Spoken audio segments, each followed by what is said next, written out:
I know, I'm long overdue to do a review of this. I was going to review this a couple of years back for its anniversary and failed to, but I'm going to make this up to y'all since I've been reviewing some of DreamWorks Animation's flicks.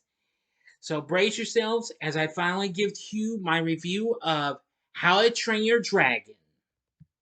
Back Days! Entertainment Ratings and Reviews.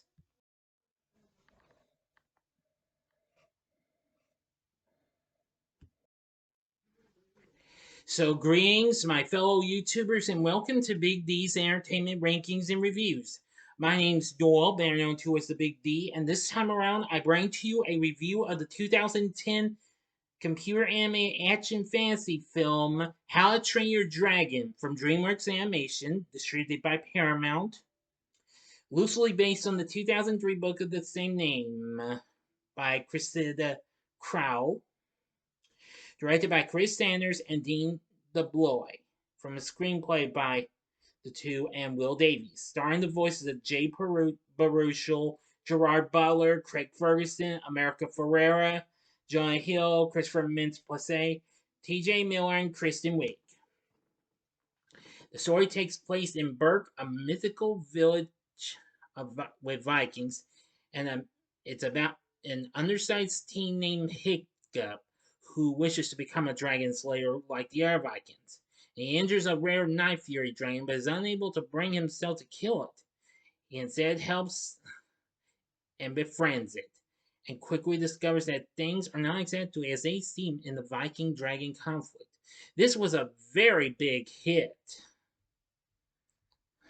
for DreamWorks and did an exceptionally good job. So let's get into our story. The Viking village of Berk is frequently attacked by dragons, which steal livestock and endanger the villagers. Hiccup, the awkward 15-year-old son of the village chieftain Stoik the Vast, is deemed too weak to fight the dragons. Instead, he creates mechanical devices under his apprenticeship with Gobber, the village blacksmith. Though Hiccup's inventions often backfire, Hiccup uses a bolus launcher to shoot down a Night Fury, a rare and dangerous dragon, but cannot bring himself to kill the creature and sets him free. Before leaving with his fleet to find and destroy the dragon's nest, Stoik enters Hiccup in a dragon fighting class taught by Gobber with fellow teenagers Fishlegs, Snotlout, twins Roughnut and Toughnut, and Astrid, on whom Hiccup has a crush on. Failing in training, Hiccup returns to the forest and finds the Night Fury trapped in a cove. Unable to fly because Hiccup's bolus tore off half his tail fin, Hiccup gradually befriends the dragon, naming him Toothless after his retractable teeth, and designs a harness and prosthetic fin, allowing Toothless to fly with Hiccup riding him. Learning dragon behavior from Toothless, Hiccup is able to subdue the captive dragons during training, earning admiration from his peers but suspicion from Astrid. Stark's fleet returns home unsuccessful, though he is gladdened by Hiccup's unexpected success in dragon training. Hiccup is judged the winner of his training class and must kill a dragon for his final exam. He tries to run away with Toothless, but Astrid ambushes him in the forest and discovers the dragon. Hiccup takes Astrid for a sunset flight to demonstrate that Toothless is friendly. But Toothless is hypnotically drawn to the dragon's nest. There, a gargantuan dragon named Red Death summons the smaller dragons to feed it live food to avoid being eaten themselves. Realizing the dragons have been forced to attack Berk to survive, Astrid wishes to tell the village, but Hiccup advises against it to protect Toothless. Well, I'm really getting ahead now. So I'm going to do the final act and the ending together. So, like always, you know the procedure. You have 5 seconds to stop this video. Go to the description box. Fast forward to the time below. If you've seen the movie already, please continue.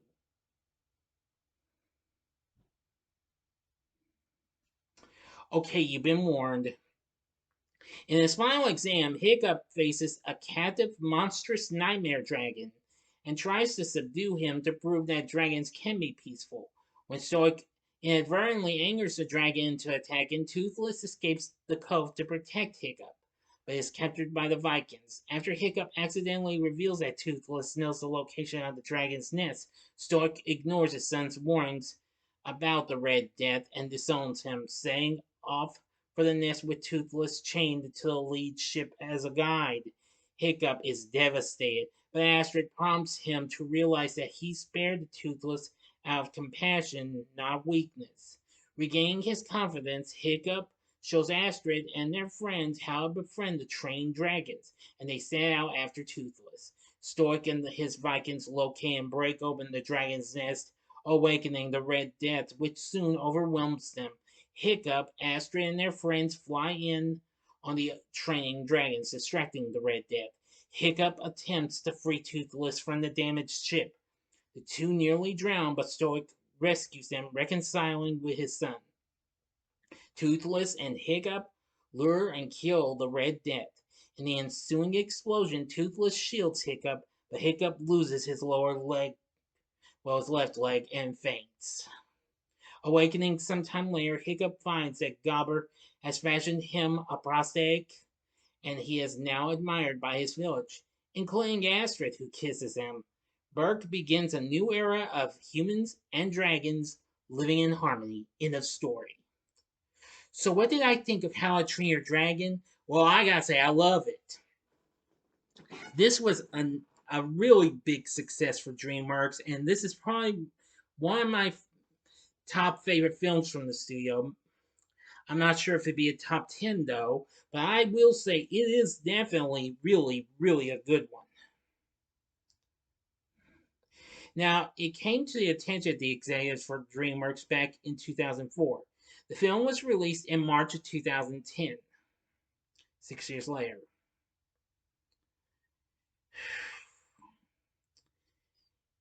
But I gotta say, it was just so incredible. Now, our voice acting cast features Jay Baruchel playing doing the voice of Hiccup. He did great. America Ferrera does a great job as Astrid. Gerard Butler does the voice of Stoic. He's really good. Craig Ferguson voices Gobber. Christopher Mintz-Plasse voices Fishlegs. Jonah Hill voices Snotlout.